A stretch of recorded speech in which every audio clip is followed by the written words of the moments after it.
Over the last 30 years, there have been thousands of reported sightings of unidentified flying objects over the British Isles. My first thoughts were, wow, what was that? You think I'm bloody daft, but this is a UFO. In the summer of 2008, reports of flying saucers and other crafts were capturing the headlines again. Over the years, numerous eyewitnesses, including military personnel, police officers and experienced airline pilots, have testified to seeing strange lights in the sky and other mysterious phenomena. Marble block, very bright yellow object. It was nothing like an airplane that I'd ever seen before. It's the brightest light I've ever seen in my life. We could offer no explanation. Many of these UFO sightings remain unexplained to this day. But what or who were they? Could they really be evidence of extraterrestrial life? I thought, what's that? I couldn't believe my eyes. Tonight, we hear firsthand from those who witnessed them and examine the truth behind some of Britain's most celebrated UFO sightings.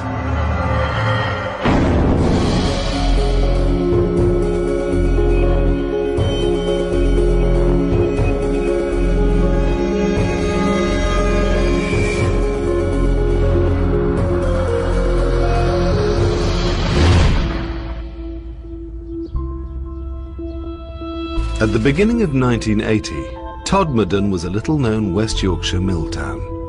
But before the year's end, the town would be associated with one of the stranger stories in British UFO history. It was something you only read about or seen on television. And suddenly, it's there. If you think of a double-decker bus sideways, that's how big it was. And he wasn't the sort of person that would suddenly say something, you know, that hadn't happened. So I believed him. I felt quite safe in the police car. Now if somebody got out of it, I'd be bloody scared. The story of a young Yorkshire police officer's sighting of an unidentified object became headline news. I believe Alan Godfrey's telling the truth. If he's lying, he deserves an Oscar. Almost 30 years later, his experience has become part of UFO folklore. I've been a journalist for 50 years and covered quite a few rather strange stories. But the Alan Godfrey story is undoubtedly the most astonishing thing I ever covered. In 1980, Alan Godfrey had been a police officer in the Todmorden area for 6 years. On the night of the 28th of November, he claims to have witnessed something extraordinary. We got radio messages from our control room that people were reporting seeing a small herd of cows roaming around a local council estate. And as I'm going up Burnley Road, I could see in the distance, about 500-600 yards up the road, something that had skidded. I thought it was a staff bus that had skidded across the road for some reason. Whatever it was, I decided to go and investigate. So I'm driving towards this object, and I got within about 20 yards, and there it was. An object, nuts and bolts, hovering above the road surface. It was shaped in a diamond shape, and the bottom flange was rotating. The top half appeared to be stationary. I didn't know what to do. I mean, what would you do? Well, if it were you, you'd probably ring the police up. But in my case, I'm already there, so I thought I'd radio our control room. Alpha Foxtrot 203 to control. Now with two radios, we've got a VHF, which is the car radio, and UHF, which is the personal radio. I tried both, and none of them had worked.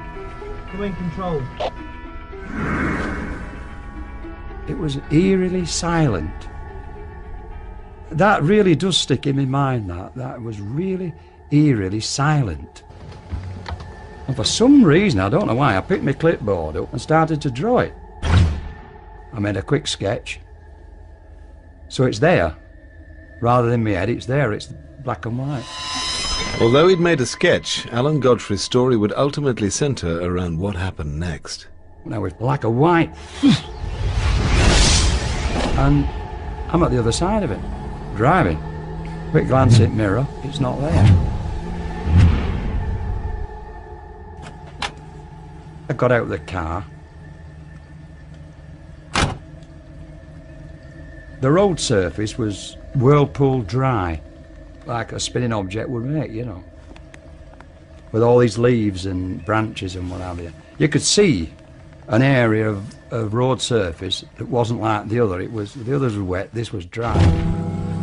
Unsure of what had happened to him, PC Godfrey drove straight back to the police station in Todmorden. When Alan came into the police station, he was very agitated. I says to him, you'll never guess what I've just seen, you know. You won't believe what I've just seen. At first, you know, you think he's totally outrageous, you know, but I've no reason to doubt him. I mean, I've known him for a long time, and we know each other really well, and I've no reason to doubt what he said. But the night still had one more surprise left. As Alan Godfrey ended his shift, he noticed something else he couldn't explain. There was approximately 30-35 minutes missing that couldn't be accounted for. For me leaving the police station to coming back. To me, I'd only been away 15 minutes. I'd been away approximately 45-50 minutes. What Alan Godfrey claimed to have experienced was strange enough, but he wasn't alone in witnessing unusual phenomena that night.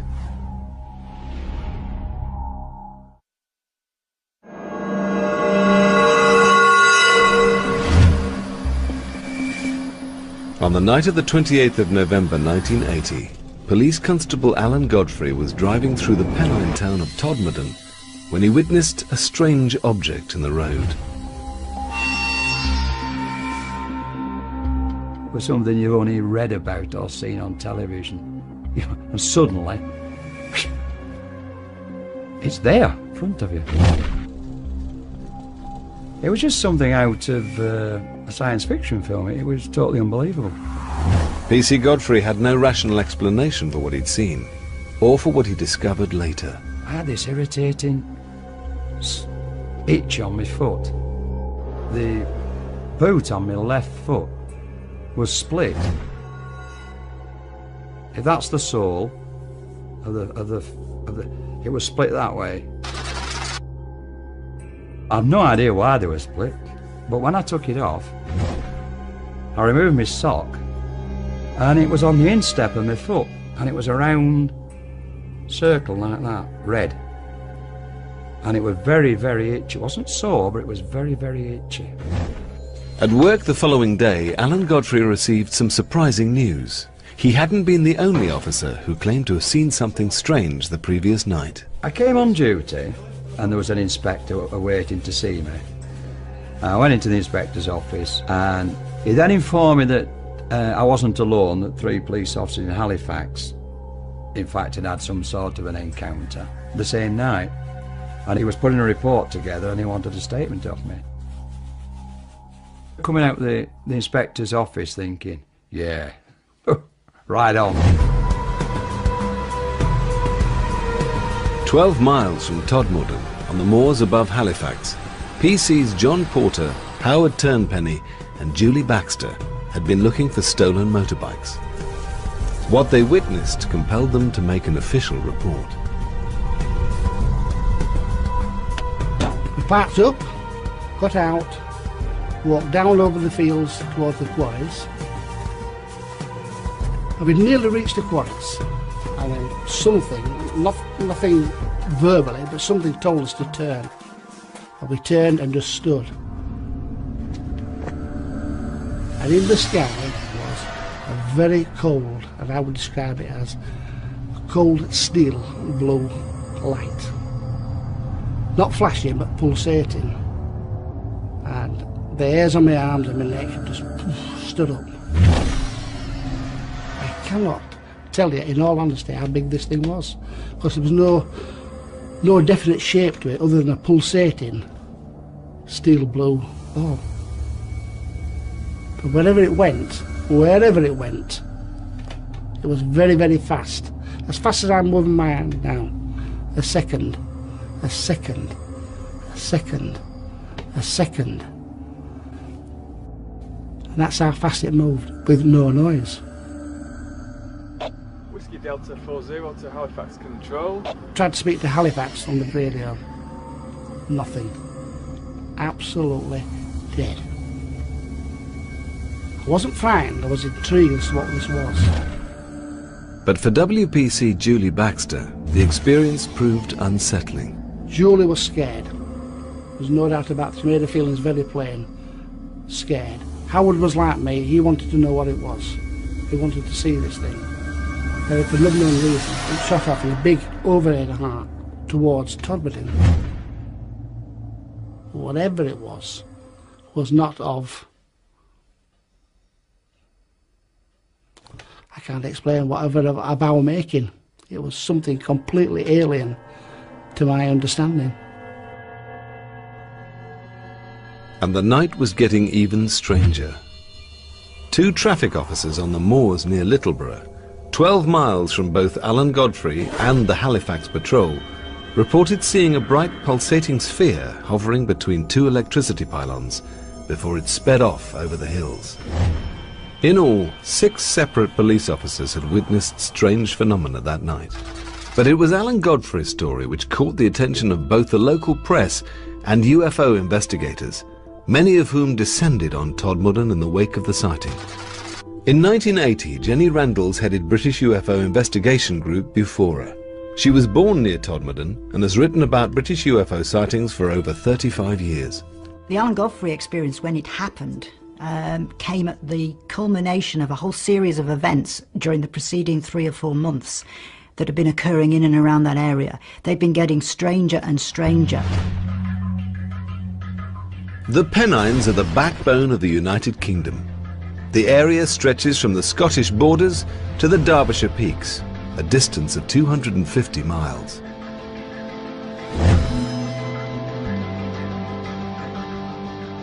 Throughout the 1970s, there have been dozens of reports of objects in the sky over Yorkshire and Lancashire. So numerous were the sightings, the area earned itself the name UFO Alley. John Sheard was a Yorkshire-based journalist reporting for both the local and national press. This was a time when the whole nation was obsessed with UFO stories. We had reports almost every day up here, particularly in the Pennines, but also throughout the country and in fact throughout the world. The late 1970s and early 80s were the heyday of UFO mania. The release of films like Star Wars and Close Encounters coincided with the doubling of reports of UFO sightings in Britain. For the time being, news of Alan Godfrey's close encounter had stayed within Todmorden, but it hadn't escaped the attentions of a group of UFO investigators led by Jenny Randalls. When I first met Alan, he struck me immediately as being a very typical, no-nonsense Yorkshire bobby. He would not have reported something like this unless he was absolutely sure in his own mind that it was real. Although there was little physical evidence to support his claims, Alan Godfrey did have a damaged boot. There was a split across the bottom of his boot. There's no question at all that that happened because we were able to immediately photograph it and it was real. There was also the sketch made at the time of the sighting.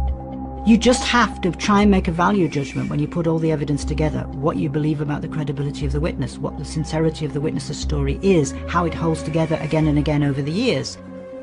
But for Andy Roberts, who has researched hundreds of British UFO sightings, the origin of what PC Godfrey witnessed is relatively straightforward.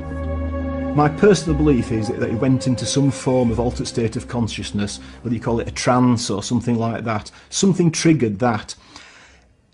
In his narratives, when he's described what he saw, he always says when he was driving up to it, he thought it was a bus.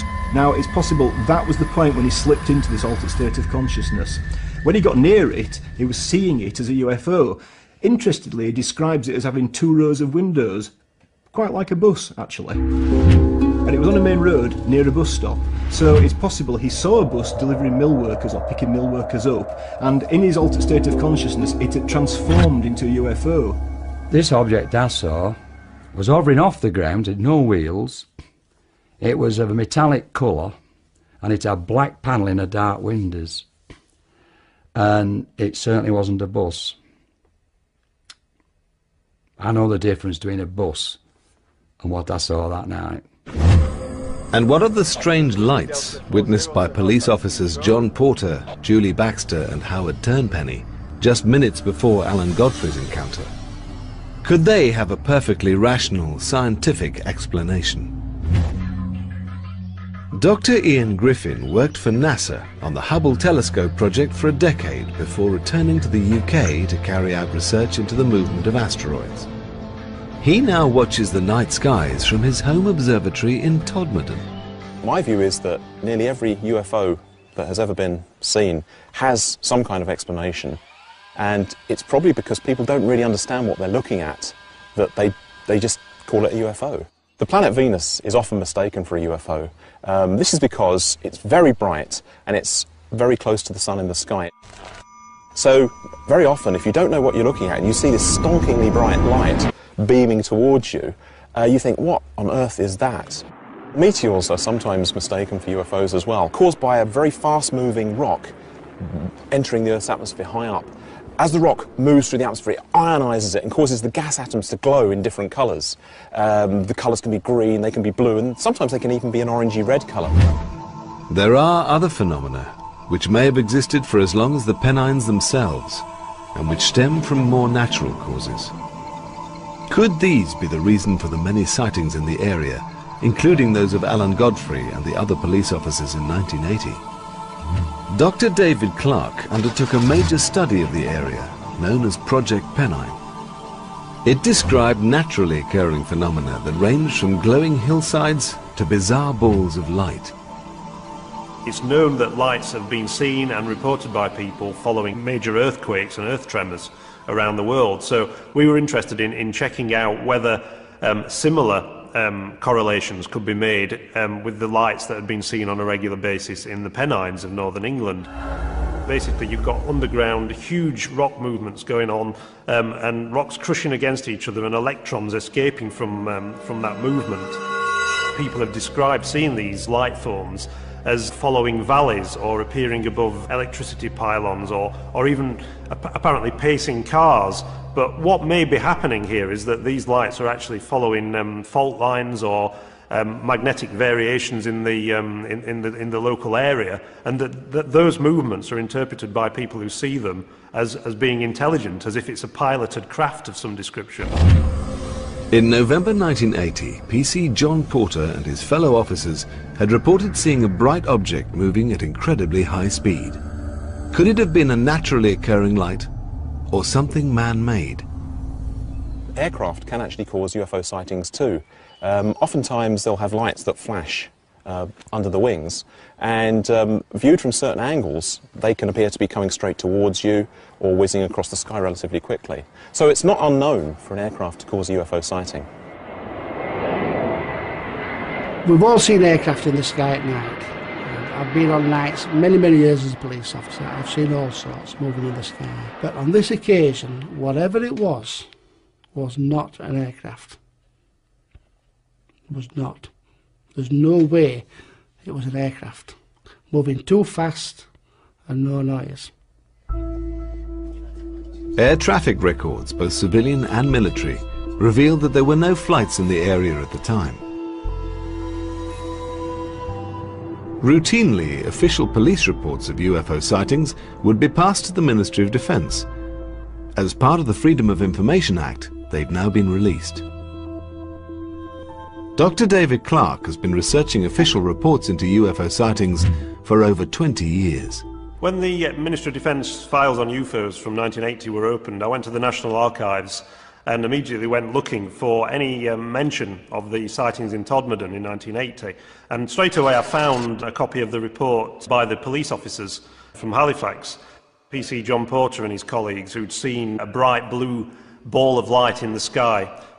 But there was absolutely no trace of the report that was made by Alan Godfrey the same night, about 30 minutes later. Maybe they just thought that his sighting was a bit too weird and a bit too disturbing, to pass it on to the ministry. But Alan Godfrey and John Porter were not the first police officers to have made an official report of a UFO sighting. Over the last 3 decades, police officers have contributed to a large proportion of British UFO reports. Gary Heseltine runs a database of UFO sightings made by both serving and retired police officers. It's my belief that police officer testimony is of a very high calibre. There is no reason to think that these officers are mistaken because of their training, and I believe that police officer testimony should be regarded very highly in the world of the way we treat UFOs. Police officers do see quite a lot of UFOs, and that's because they spend an awful lot of time out at night, often by themselves, often in remote areas like up on moors, industrial estates, places where there are not much ground light. You can see things in the sky, so anything that's up there, explicable or inexplicable, will be seen by police officers. Between 1970 and 2000 alone, there were more than 700 UFO sightings made by serving police officers. Clearly, police officers aren't going to make an official report about something they've seen in the sky in a frivolous way. It's not something that they would do lightly, because it has all kinds of impacts upon their career and whether they're taken seriously or not. 15th of August 1975, 2 uniformed police officers observed a bright lighted UFO heading in the direction of Hayward. A uniformed officer saw a huge UFO. 2 on-duty uniformed police officers, including a Chief Superintendent Hobson, were en route. 2:15 hours, Crofton, Wakefield, West Yorkshire. PC Patrick Tunney was checking on a couple of shops during the early hours of a winter's morning when he suddenly noticed 3 green lights approaching from around a mile distant. Wakefield lies on the very edge of the Pennines, 30 miles from Todmorden. At the time of his sighting in 1976, PC Patrick Tunney was a well-respected police officer with over 20 years' experience. I thought at first it was an helicopter having trouble, and we were looking at it. I thought, there's no noise, no engine noise, nothing. Just these 3 lights drifting towards me at about, say, between 100 and 150 feet high. The next minute, it didn't slow down, it didn't increase, and suddenly it turned to its left, and then it accelerated at a speed I've never seen it go that fast in my life. All it was a streak of light, and that was it, gone. Could what PC Tunney saw have been an aircraft, meteor, or even a naturally occurring ball of light? And could any of these account for what Alan Godfrey claimed to have experienced in November 1980? Whatever the explanation, within a few months, Alan Godfrey's story would take a much more bizarre turn. After police officer Alan Godfrey reported an encounter with a strange object in West Yorkshire in 1980, some researchers claimed it to be a landmark in British UFO history. After Alan Godfrey's experience had happened, we were immediately aware that this had cemented the importance of the Pennine area as the hotspot for UFO activity in Britain, and in fact probably the most active location for UFO encounters anywhere in Europe. 18 months before Alan Godfrey's sighting, mysterious bright orange lights had been reported speeding across the night skies of Lancashire. At 2 a.m. on the morning of February the 24th, 1979, Mike Sachs was at home in the village of Stacksteads, getting ready for bed. All of a sudden, the room lit. The light was moving.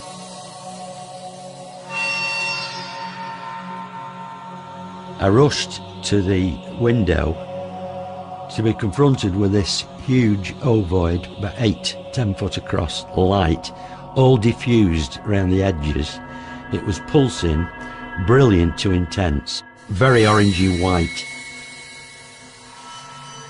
There was no sound. I remember that distinctly. We were in awe at this. We couldn't believe what we were seeing. It slowly descended out of sight into the quarry. It went through my mind, they do exist. These things do exist. And Mike Sachs wasn't the only witness to the mysterious object. Local farmer Alf Kime, then 19, was out working with another farmhand when he too saw something strange in the sky. We thought we were a shooting star flying down, and this building blocked it, so we shot past the building to see it.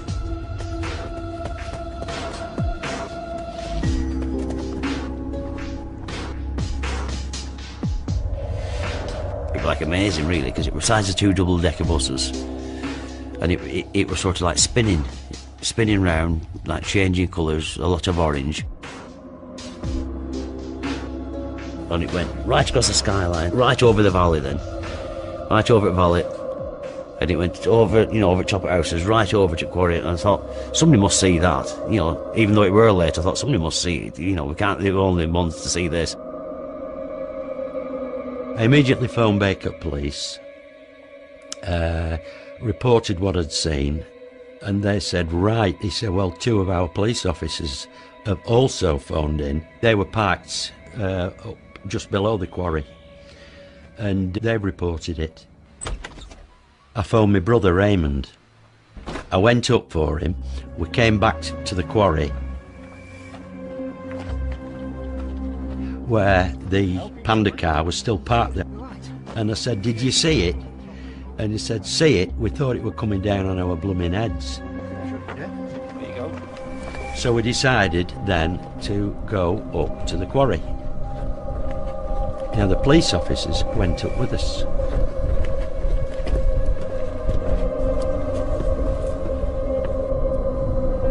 But there was nothing to be seen. By 3 a.m, Alf Kime had arrived home. When we got back that night, my dad said, is everything all right? You know, the cow's all right? And I said, yeah, everything's perfect. I said, but we've seen a flying saucer, or something to that description. And he said, don't be somebody daft. What have you been smoking? And obviously he was laughing to himself. And he said, have you been drinking? And Mike shouted out, no, he said, we've actually seen it. You know, we've seen some of it anyway. He said, all right, I'll see you in the morning then. That night, between 2:30 and 2:50 a.m, there were a dozen separate sightings reported throughout Lancashire and as far west as Merseyside. The reports varied from fiercely bright orange orbs to the oval-shaped craft seen by Mike Sachs and Alf Kime. The following week, when it's out in local free press, you didn't feel as daft as really telling, you know, because we told this story and you could see people didn't believe you when you were telling it, because, you know, I don't think I'd believe it myself, really. If the oval-shaped craft seemed inexplicable, what were the bright orange lights seen shooting across the sky that night? Astronomer Dr. Ian Griffin may have one explanation. Since the dawn of the space age, several thousand objects have been launched into space. And the re-entry of a satellite can cause a bright flash of light in the sky. And certainly big satellites, for example Skylab in the late 1970s, or the Mir station in the 1990s, when they entered the Earth's atmosphere, they looked like tremendous fireballs with bits breaking off. So oftentimes, yes, space junk can cause UFO sightings. For many skeptics, the explanation for the sightings is even more straightforward. The Pennines has 2 busy civilian airports situated at its edge.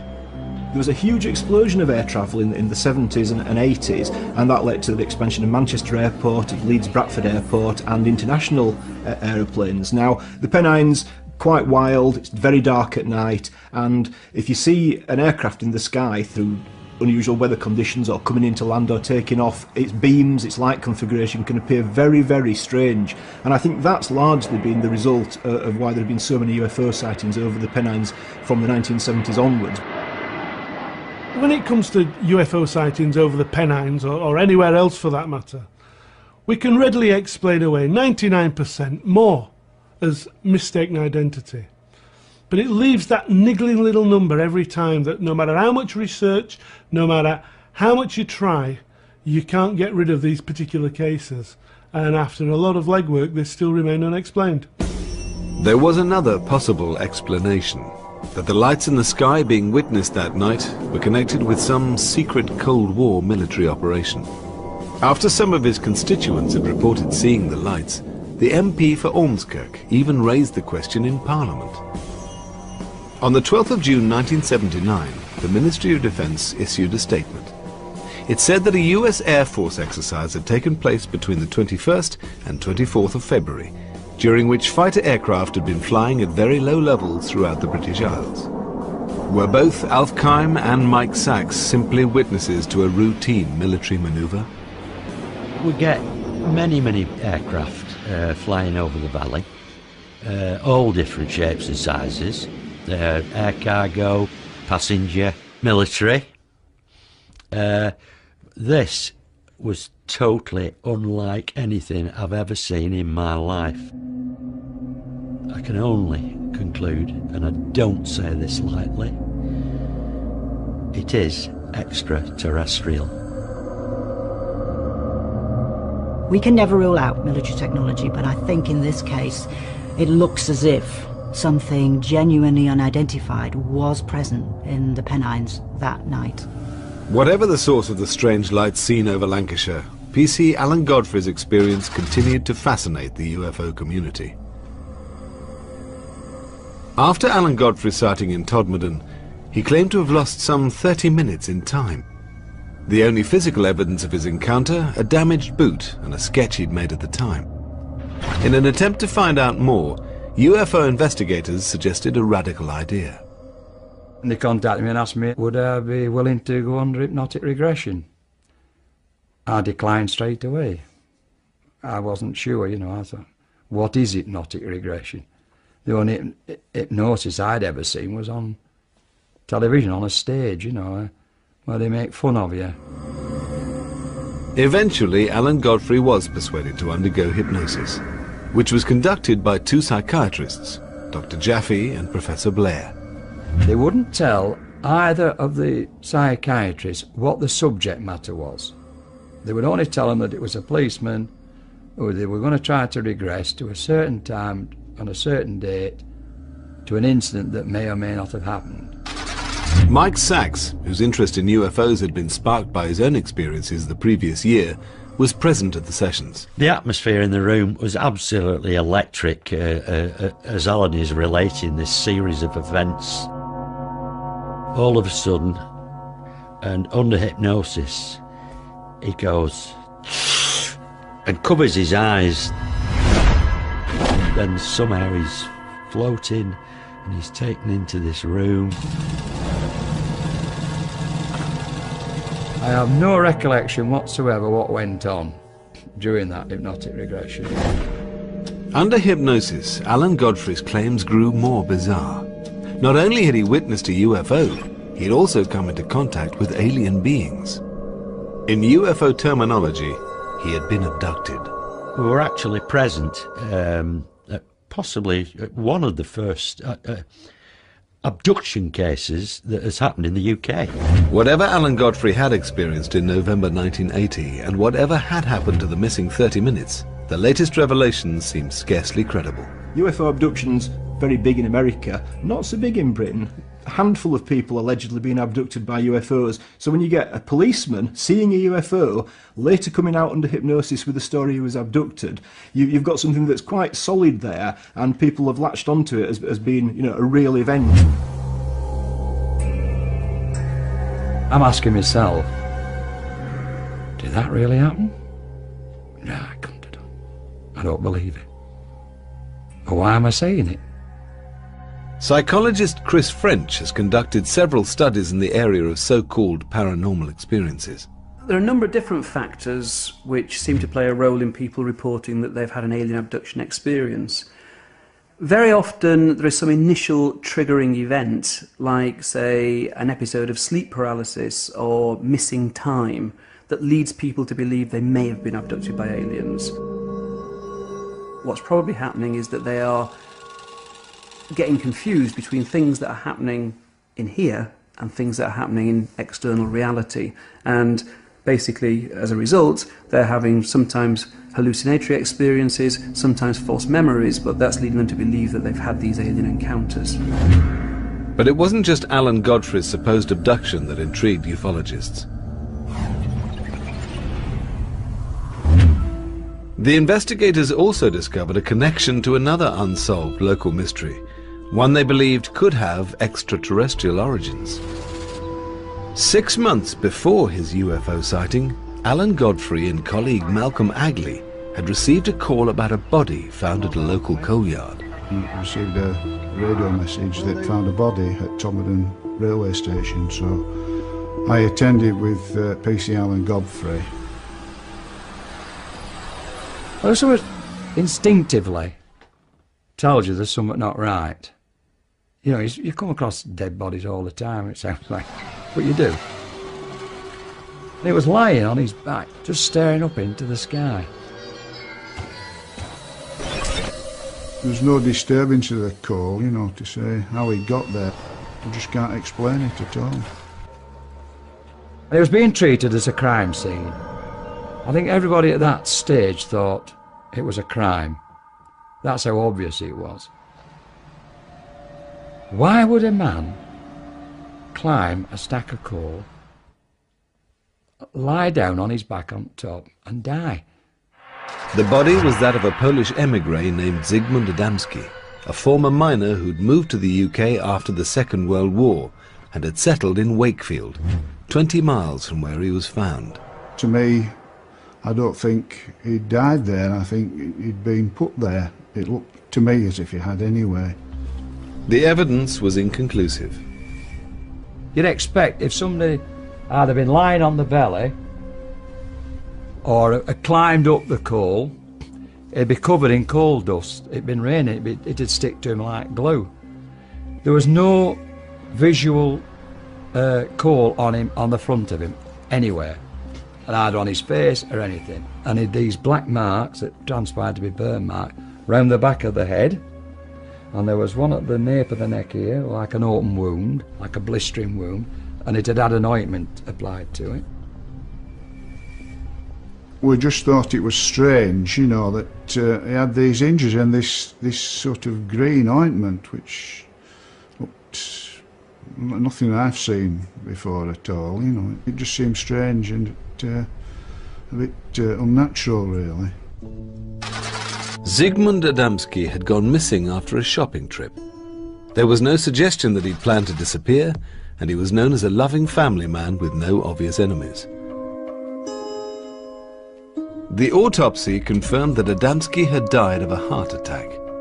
Coroner James Turnbull was mystified, not least by the strange substance found on Adamski's burns. We had the substance analysed, and the toxicologists and the scientists couldn't come up with any answers to what it was. And we came up against a blank at every line of investigation. This was one of the most puzzling cases that I've come across in 25 years.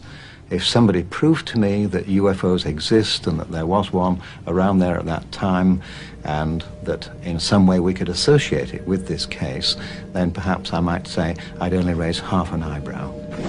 Whatever the truth behind Adamski's death, which remains unsolved, Alan Godfrey's association with it was to turn him into a UFO celebrity.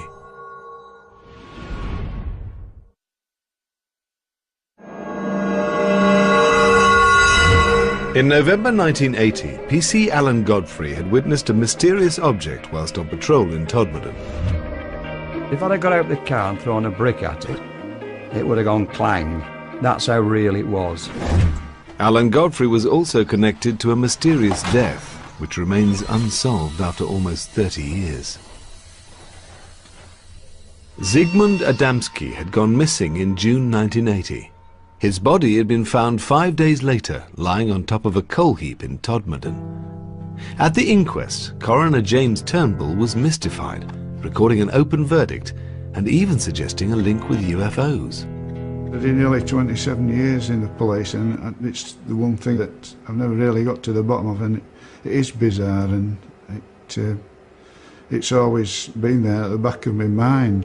There's just no explanation for it at all. Nobody has ever been charged in relation to the death of Zygmunt Adamski, and the strange ointment which covered his burns has never been identified. To this day, we don't know whether or not there actually is any connection with the Adamski death. The case is still unsolved. They've never found out how his body got onto the top of that coal heap. Some UFO researchers looked at all the pieces of the puzzle. You know, the fact that it was put on a coal tip, and how did he get there? It's mysterious. And they just jumped to the most massive of conclusions that, you know, the only explanation must be that he's been abducted by aliens and something's gone wrong. The Adamski story was picked up by Sunday Mirror journalist John Sheard. Although more used to covering Northern Ireland and the trial of the Yorkshire Ripper, he recognised the opportunity for an exclusive. I sat down and tried to write it as straight as I could. I didn't want it to sound over-sensational, because it was already a very sensational story. What I didn't know was that when it hit the streets that Sunday, as the front page lead, was the incredible reaction that would happen. I'm talking about literally thousands of letters, hundreds of phone calls. I began to realise that this was a story that, even though I was still a bit iffy about it, had gripped millions of people throughout the world. John Sheard soon discovered PC Alan Godfrey's involvement with the Adamski case, and the later claims made under hypnosis that he'd been the subject of an alien abduction.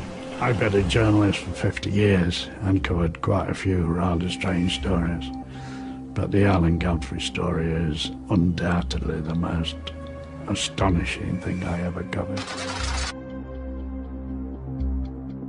What made Alan's story so special from my point of view was the fact that A, he was a serving policeman, and one expects them to be fairly straightforward in recording facts. And of course it came on the heels of the Adamski story and a very strange inquest. Individually, they were good pieces, but when you add the two together and a possible connection, you've got dynamite. At the time, Alan Godfrey's story captured the public imagination. Whatever the truth behind it, it's become one of Britain's classic UFO cases. I've got no doubt that Alan's UFO experience was to him real. Whether it was objectively real is a different kettle of fish altogether. We can all have experiences which we believe are real to us, and they can happen some form of lucid dreaming, for instance, hallucinatory states, fugue states, trance states. They're all real to the person, but that's a subjective reality, not an objective reality. On the moors above Halifax, former police officer John Porter is meeting Alan Godfrey. Both reported seeing something unexplained on the night of the 28th of November 1980. How are you? I'm all right, you're getting grey. Hey, you still got yours, haven't you? Yeah, I know, but stuck on. It was only when I found out about you lads that it made me feel a lot more comfortable. Yeah. You know, because... I can understand that. Do you know what I'm on about? Three of us can't be wrong. Three of you can't be wrong. Three of us cannot be wrong. Three of us saw what we saw. Exactly. Now, I was on my own. Yeah. And I've been told I would hallucinate. I've been, whatever. I've had all this. And another one. I was told I've fallen asleep at the wheel. Absolutely. And I'm driving, but you know what I mean. I'm driving. I know. I mean, I'd only left the police station 5 minutes earlier. You know. Alan has never changed his story. He's a very down-to-earth gentleman, and he had more to lose than to gain by relating such an incident. And that's why Alan's story goes down as a classic close encounter from the UK. The Pennines continue to be fertile ground for strange phenomena. The numbers of reported UFO sightings are nowhere near those of the late 1970s and 80s, but they do still happen.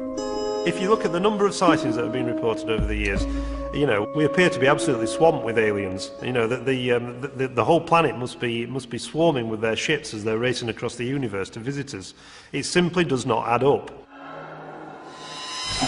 I have not come across a UFO that cannot be explained when you go through the various things that it possibly could be. If you know the sky, you can understand what you're seeing. But for many who experienced their own close encounter, the passing of time hasn't diminished the impact. I have to say, after this experience, in all honesty, I believe there's something out there other than us. Every night I work, I'm looking up, and I've never seen anything since, but you know, it is there. There's no doubt about it.